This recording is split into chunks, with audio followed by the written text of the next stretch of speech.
Welcome back to KerbalKolony, and it's time to get into orbit, so we should head here to research and development and see what we can actually purchase.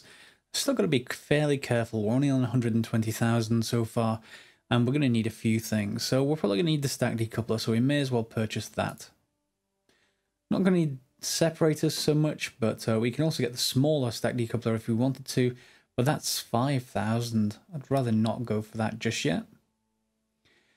We can go for thumpers to get us up and into orbit, but that's not too expensive, so I'm going to pick up those anyway. And then none of that node, I don't think so. Advanced rocketry, well, I do want the Terrier, so I am going to research that one, even though the other one down here has the science and the electrics in it. I'd rather have that upper stage engine, which is what we're going to purchase. And we're also going to need some decouplers, maybe. So we may as well take them. Don't need the separators. We should probably purchase the payload bay, the kind of airstream protective shell, basically a payload bay. And is there anything else we need right now? We don't need to come back. So we could get some PV panels, photovoltaic panels, solar panels basically. And again, we're not going to need to come back just yet, so I don't need to purchase any of the rest of the stuff. I already own the stuff in here that we probably want, although we could get increase in batteries if we wanted to. In fact, those are really cheap. Yeah, let's get that. And I'll take the quad core universal storage. That'll come in useful later.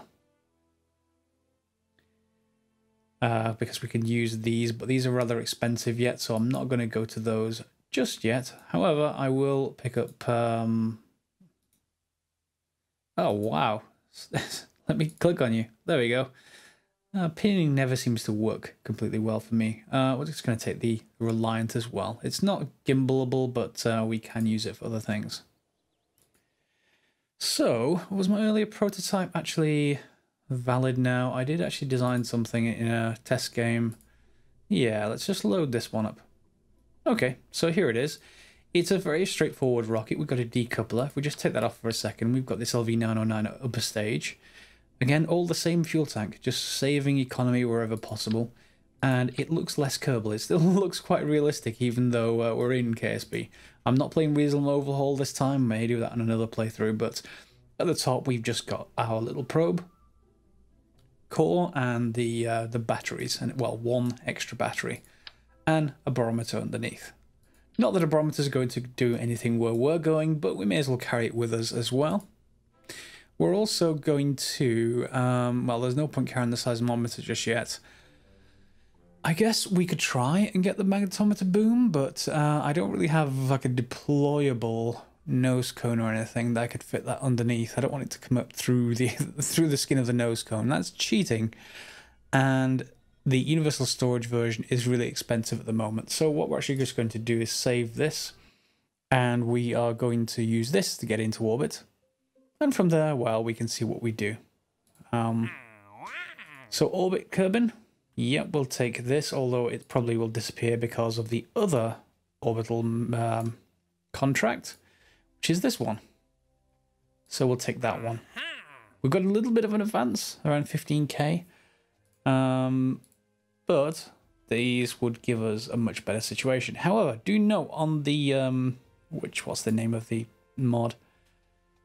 I think it is... Interesting, which one is it in? No. SETI contracts. Okay, in SETI contracts, you have to orbit for 40 minutes. And you're going to want to be able to control it, so you're going to need a battery of some kind.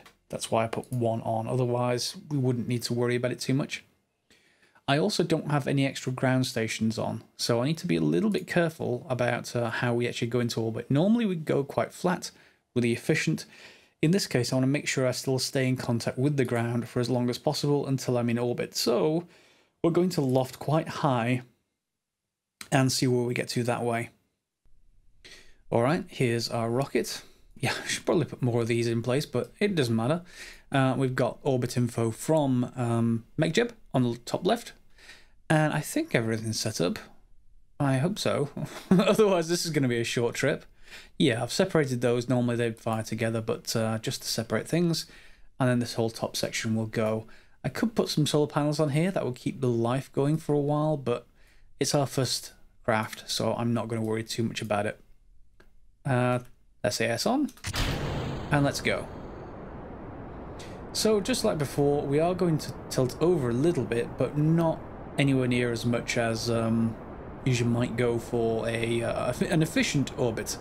In this case, we're just going to go for fairly inefficient.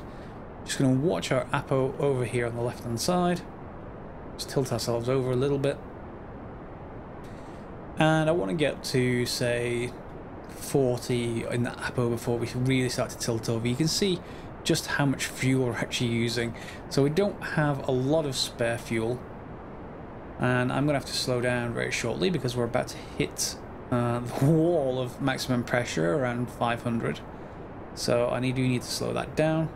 Not paying too much attention to which direction we're heading. Any orbit will do, and we'll slow down there. So we're going to wait till we get above this denser part of the atmosphere, and then we'll carry on going. We can take a temperature scan because we're over the water biome. And let's keep an eye on our batteries, shall we? Electric charge is 390, but we are getting charged from the engine. It doesn't happen in all engines, but in this one it does, and we can go over quite a bit more now that we're in the upper part of the atmosphere. See, our apo is over at 55, so we are going to go up into space, but we're going to need the upper stage for orbit. So there's our orbit, and here goes our fuel. Okay, so we're at 88, which is pretty good. It will come a bit lower, but we can detach. Okay, which will give us much more control, because the only thing we're able to control our attitude with is the gyroscopic system, basically. We have no RCS developed yet. So I'm just going to bring the throttle all the way down, and then just going to trigger that engine, which will give me some control. We want to wait till our time till apo is around, I don't know, a minute 10 or 15. Let's just, can I actually just bring the time warp up a little bit? And yeah, so we can then just head sideways and throttle up, Z. Okay, you'll see the time to apo is still going down. What's going to happen as we reach a kind of equilibrium is that will stop and it'll start increasing. So if we want to stay as efficient as we can do, there it is going, we can reduce our throttle to keep it the same time to apo all the way through, and just keep decreasing. Now, the more I do this, the further, of course, I get away from mission control. There's my early probe. It's still not landed yet. It's still going out there. And you'll see, obviously, this is getting further away now. So we kind of keep reducing the throttle. Now, I think there's a ground station here as well. So I don't think we've just got one, like in realism overhaul, if you go for those options. So, you know, it's still okay to actually do this. But I'm just being quite careful that we're quite high up. We're at 100, or the apo is at 100, we're at 90. Normally, you know, you might go for something like 70, 72, 73, just for the basic orbit. And you'll see the apo is increasing quite a long way now. So if we bring our throttle all the way down, again, we can just time warp forward. And bring the throttle back up. Maybe not that much, but close enough. And you'll see the periapsis, that's still inside the planet at the moment, but that will quickly change. Have we changed across to the other? No, we haven't. We're still in contact with the ground, which is all the way down there, I think. So, the only disadvantage if we do actually do this too quickly is that this apo will go quite far out, and you may have to take care if you do that. So again, let's just time warp forward. And the fact we're, you know, that close to the apo shouldn't matter in this case. We can just power up. And now it's above the planet's surface. We haven't achieved orbit yet, but I guess we can just do that. And we've achieved orbit. Or at least that should be it. There we go. We are in orbit and the time is counting down. So at this point, you don't need to do anything except time warp. And we can't go faster than 50 when we're below 120k. So that's going to take a couple of moments to go through. 30 minutes. See the planet go by, and then we're just going to decelerate and then crash this thing, well, pretty much down onto the planet's surface. You can sometimes, if you're very good at it, survive by using the engine as a heat shield, and then maybe you'll get some more science on the way down. I've done that once or twice, but I wouldn't rely on it, put it that way. Yeah, just assume this is a throwaway device, throwaway craft. And 5 minutes, 4 minutes, 3 minutes. And there is our mission. So we've now got 169,000, so 49,000 up, and we've still got this craft. What we can do, our KSP is right here. So what we could do is go around the planet. And then we could see if we come down, I don't know, relatively nearby. We don't want to crash on top of the KSC, but yeah, we can try it. So around we come into the daylight. And maybe we just want to keep watching for this probe control, because as soon as we get probe control, yeah, there's a ground station underneath us. So now we can flip to point retrograde, or if you like, opposite to the direction that we're orbiting. And we can just fire our engines. Now we've got quite a lot of fuel, because you can see the periapsis immediately goes underneath the ground, and as we decelerate, you can see our orbital speed coming down. So we're going to be heading down towards the ground quite rapidly. You see our orbit line comes on in, and we can control where we want that to actually go. But in our case, we can just use up all the fuel. We don't have to worry about it. If you wanted to actually land, you wouldn't want it to go nearly straight down, because you'd go through the atmosphere too quick, couldn't decelerate in time, and you'd hit the ground going quite some rate. But in our case, we don't actually mind that much. Our orbital speed is actually going to drop to next to nothing, so we are going to be coming quite rapidly down. In our case, we've decelerated so much that we may even survive this just fine going down. I've just cut off the engines, and we're going to just switch to surface mode and then surface retrograde, which will point our engines down towards the ground, which is the least sensitive part of the craft to heat. And then we're in the atmosphere now. So as we come down, we're over the mountains, so we may well get some opportunity for science, maybe. Do we have any power though? Yeah, we do have power. So as long as we have probe control and we get down close enough, maybe we'll get some science. If not, it's not a problem. We've got to orbit, which is the main thing.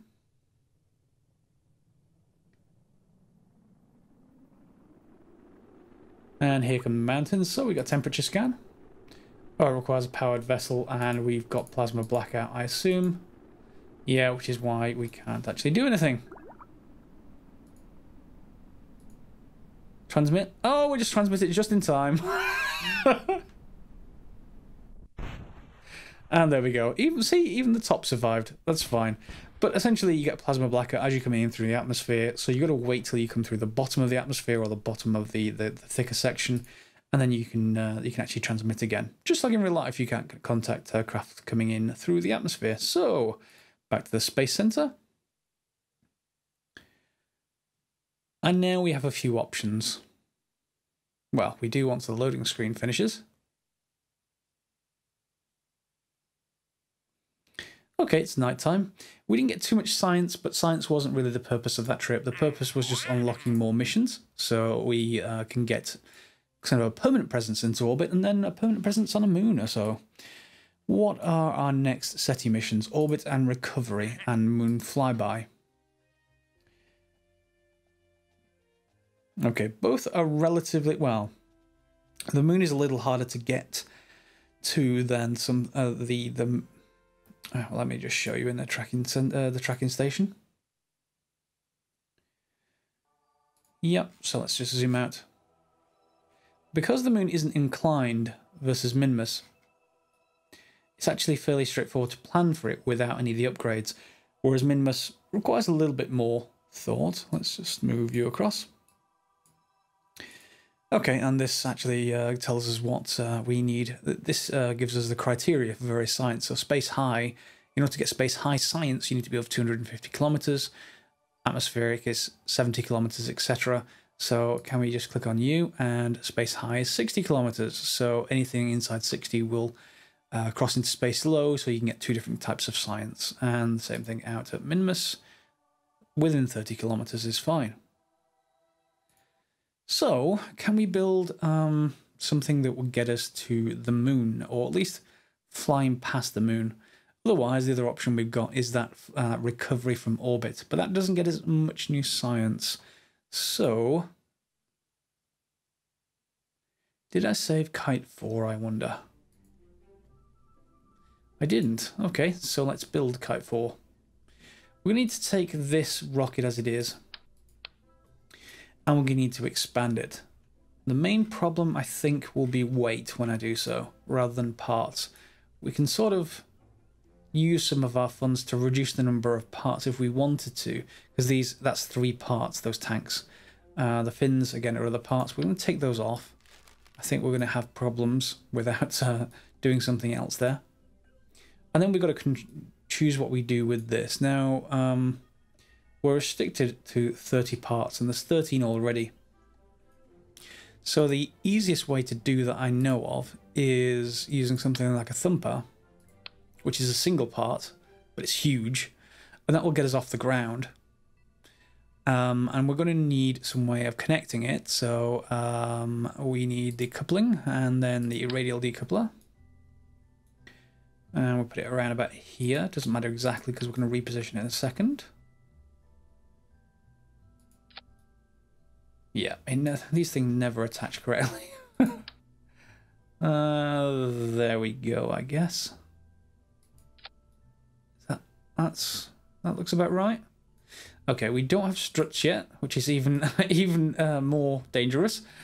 But we can just attach this, and we may be able to get away with it. Okay, we'd normally strut at the top and the bottom, and I have like auto strutting possibility. Yeah, exactly. So that's fine. I guess rigid attachment. I wonder what that does. Not used that before. Anyway, we also need some aerodynamics. We need the other nose cone, because this one is well, too small. Let's grab the nose cones. Okay, so we got 1, 2, 3, 6 parts extra to get a fair amount more delta V. So if we go down to the bottom here, we've got, let's just put this back on. And we reduce it to 1 still, unfortunately, because otherwise we just can't afford this thing. So we got the separators, we're not going to need that. So what we need to do is move these down. And we want 2 side ones going first. Then the separators, then the main engine. The problem when you do that with these boosters, the main problem with these is that once they're on, they're on. They're just going to keep going. So we're going to limit the thrust a little bit. The other problem is that they're not steerable. So they can't gimbal, which means the only choice you've got for gimbaling is either having a main engine on. We don't have anything like asparagus staging yet, so we can't put liquid boosters on the side without being less efficient. So instead we can do these winglets, 1800.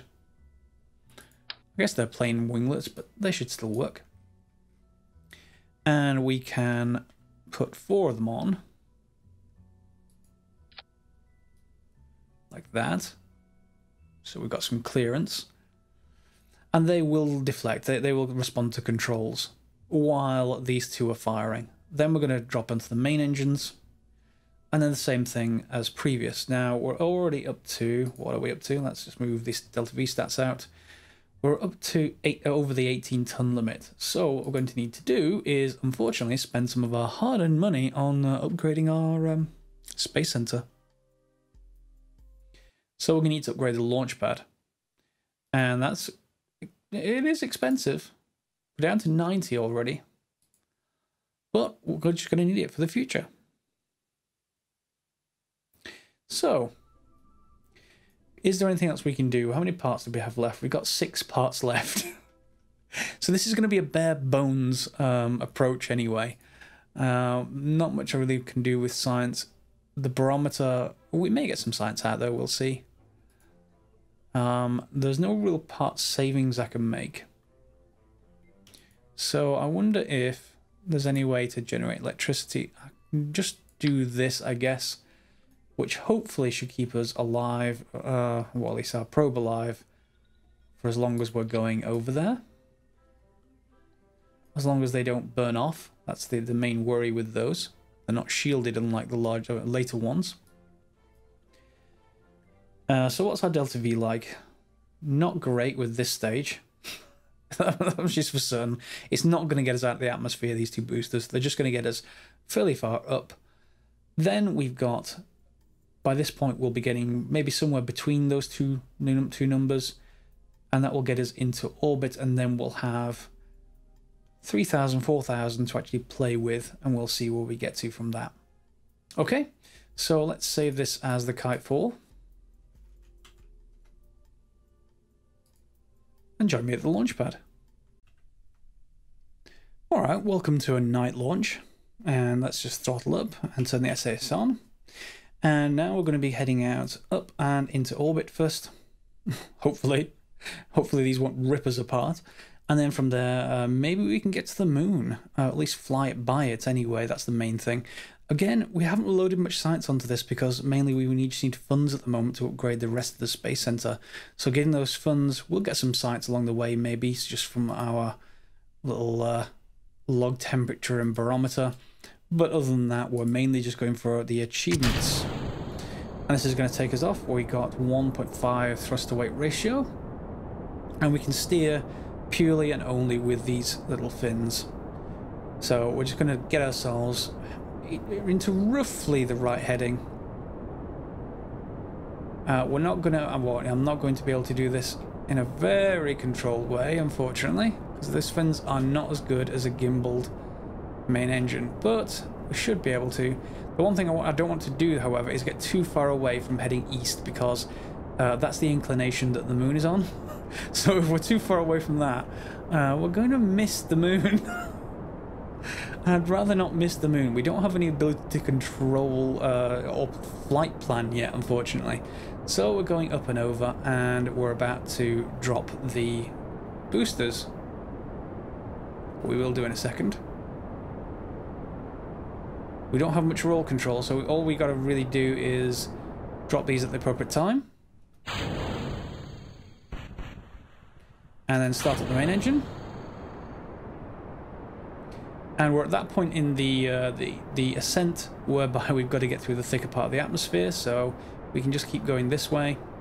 I'm going to try and correct a little bit so we're back onto that eastern inclination, well, heading straight east if you like. Hopefully a 0 inclination. You'll see there our inclination over here at the top left, so you can control it on the way up. You just have to keep an eye on it. We want as close to 0 as possible, but it doesn't have to be exact, because the moon's a big thing. It's hard to miss, but if your inclination is way, way off, then you've got a different issue. Alright, so we can fully accelerate now. We're up above where we need to, and we want to watch out for our apoapsis, and again, continuing to watch our inclination. All we're really doing by this is, there's our inclination coming down, all we're really doing by this is just getting more delta V, i.e. more fuel to be able to maneuver in orbit, which is exactly where we need to be for getting an intercept. There we go. Oh, our inclination is on 0, or close to 0, so we'll be fine just there.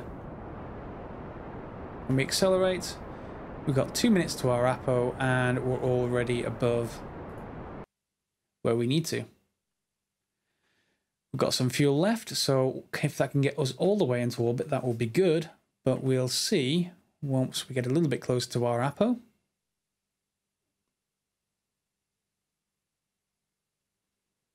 We can't go any faster in time warp than this because we're still technically in the atmosphere. So let's just bring it down to, I don't know, 50 seconds or so. And then we can bring our engines back up, which will give us the ability to turn. We obviously can't do much with these fins now there's no atmosphere. But we can. See, we're already fine. We're already at the equilibrium point. The only problem is going to be communicating with Kerbin now, because if I lose control, I'm not going to be able to correct, and that's mainly the issue I've got. So it depends how many ground stations we've got access to as to how viable this is going to be. Otherwise, we're going to have to get, well, funds by other means. Some of the other missions can get you funds easily enough. And let's just bring ourselves much closer to Apo. That should do it.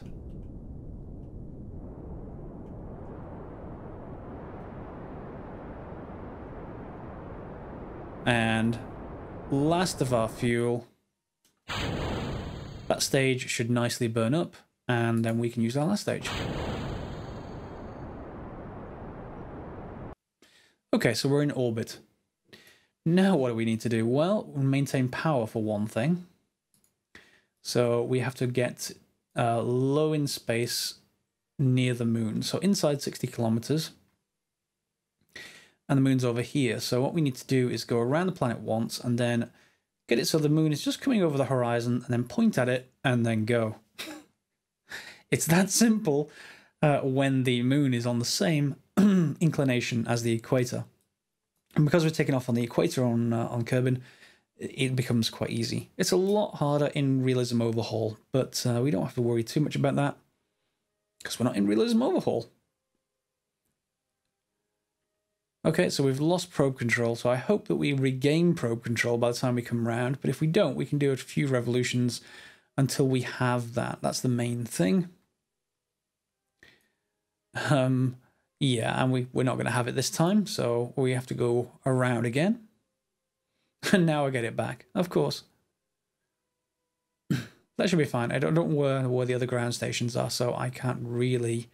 There's no overlay to actually tell you where those are. That would be kind of useful. Maybe that's a future feature suggestion.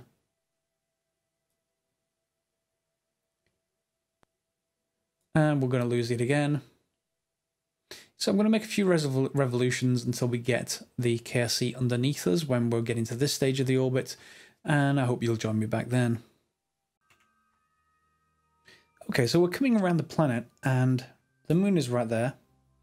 Can't target it or do anything with it yet because we've not got the flight planning upgrade, so everything, literally everything, is going to be blind here. The main issue is going to be that I may be out of contact of... Oh, let's just slow down a little bit. I may be out of contact over the KSC while the moon goes past, which means I won't be able to transmit any science, which means the mission may not work. So that's going to be a bit of a problem. I may have to go for communication satellites first, if that's the case. But we can point prograde first of all. And then we can just stay in the stability assist mode. Let's just actually rotate a little bit so that our little tiny solar panels are in view. Yeah, there we go. Keep pointing prograde, and there's the moon, so we can burn our thrusters. It really is as simple as this to start off with, just wait for the moon to come over the horizon and burn, but it gets a little bit more complicated because we can't actually see where we're going. We can see where our orbit is, but we can't see when we change, when we leave Kerbin's sphere of influence and enter the moons.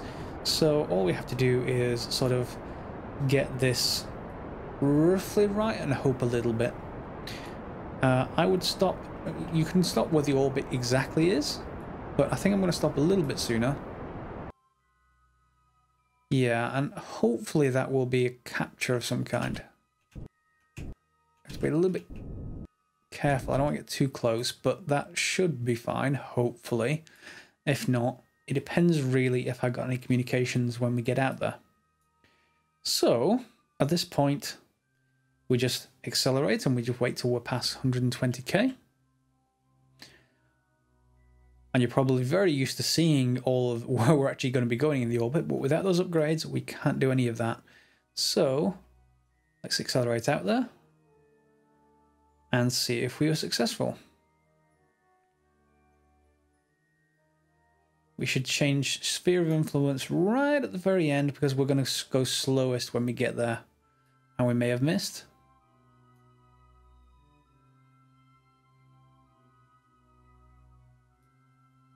No, we haven't missed. But we are, unfortunately, out of communications. Which is a bit of a problem. We're 750,000 meters from the surface. That's a little bit too far, unfortunately. So, will we get to be able to transmit anything? We need to get low in space, which means we need to get back into contact before we pass by, well, as we pass by the moon would still be fine. So let's keep on accelerating. And let me just turn off audio alerts. Yeah, let's turn off the audio alerts and time what will be stopped because we can't do anything until we get communications back. There we go, communications. It's weak, but it's still communications. So we can't really plan this maneuver, but what we can do, we have 3,000 meters per second, is sort of make a kind of orbit just by burning retrograde. And here we come around. And we're not going to be coming back here, it doesn't look like. I would normally make a free return, but we don't have the flight planning to make that. So instead, what we can do is do this. And then we need to get within, what was it, 60 kilometers? So we can bring that down to 50. And then as long as I'm still in contact when I get around here, then I can just lower this side of the orbit as well. But we may not be that lucky. What I'm really just looking for is hopefully to be here while we're still in contact. And that looks like that's possible. Are we low in space yet? What are we at? What's our altitude? 173. Let's just drop down a little bit more.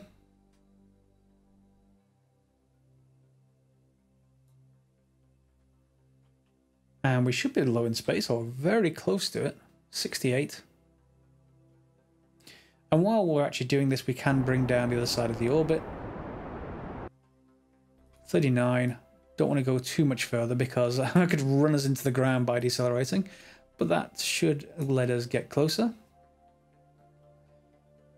Let's just see the altimeter. And we should be low in space. So any experiment and transmit. And moon flyby is done with no flight planning, nothing but eyeballing. And that is pretty good. We can also do an atmospheric pressure scan. There is no atmosphere.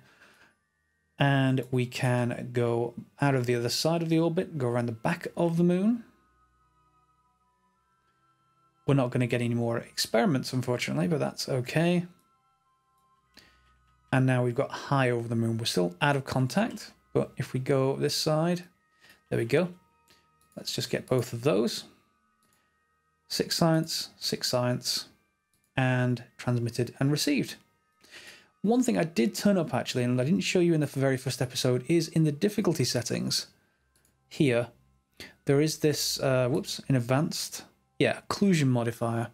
And I think I'm going to turn that all the way up to 1 as well. So what that actually does is, it controls when you're in or out of contact. The higher that goes, the essentially the worse it gets for you. So mine are quite high compared to the default. Basically, when this line crosses the horizon, if it's on a vacuum, it will just cut off immediately now, or it should do. I've also made it the same on an atmosphere planet, which should be the same thing. So we need to make sure we have contact. By default, you can sort of just clip through the planet a little bit and it sort of hand-wavy says you can still communicate by radio. But in our case, no, we're going to have that be really, really blocking our signal. So we've got that mission done. We don't have to recover this, and it will act as a communication satellite. Not a great one, because its only antenna is that. But other than that, what I would probably do is, just for realism's sake, start it spinning. Just so that some electric power can get through to this. Because it's in vacuum, it would never really stop. Or not over very short periods of time anyway. Sort of solar wind isn't really modelled in KSC. Okay, so back to the Space Center. And we now have 211,000, so still not enough to upgrade the vehicle assembly building, and that would take it far too close. But what we have, it's 75 for mission control, and 150, so we need 225 for both of those. That would make patch conics visible, and it would actually make this antenna stronger, if you like, or able to receive further. This one would allow, well, it's needed for flight planning, but I think we need both of those at some point. So, next episode, I think we're going to go and see what's the next mission available that we have. I should probably do some missions that aren't terribly exciting off camera. Yeah, so Minmus and Kerbal is the next one, but I really do want flight planning for those, unfortunately. I'm not going to take a chance on that. We can do orbit and recovery, and I may well do that off camera. All that it means is you put a heat shield on your little upper stage in some way, shape or form. And then you have a parachute on the top. And as it's coming in, you're fine. You just have to trigger the parachute at the right time. We're not going to go into manned just yet, so I will do that to kind of build things up, but that means I can actually take this one, and then we'll look to working towards the tracking station. Probably we'll have enough by the next episode, and then we can take a look at some better missions. Ideally, we need some permanent manned presence in orbit, but before we get there, we're probably going to want communication satellites. So that's probably going to be the topic of the next one, at least an early communication satellite array. Nothing exact like geostationary or anything like that. We just need some way of not getting blocked by the planets when we're up there. So I hope you enjoyed this episode. Feel free to thumbs up or subscribe if you haven't already, or just subscribe to this playlist if you just want this game and not one of the other things on the channel. If you feel like subscribing to the channel in a paid way, and feel like supporting me, go onto the gaming side of things, the YouTube gaming, and then you can actually subscribe there if you want to. I'm not saying you should. The only thing I wish that they would actually do is make it so that you wouldn't see adverts if you did that. That would be great for me when I support other channels too. But other than that, thanks for watching, and we'll see you next time when we're going to get into communication satellites.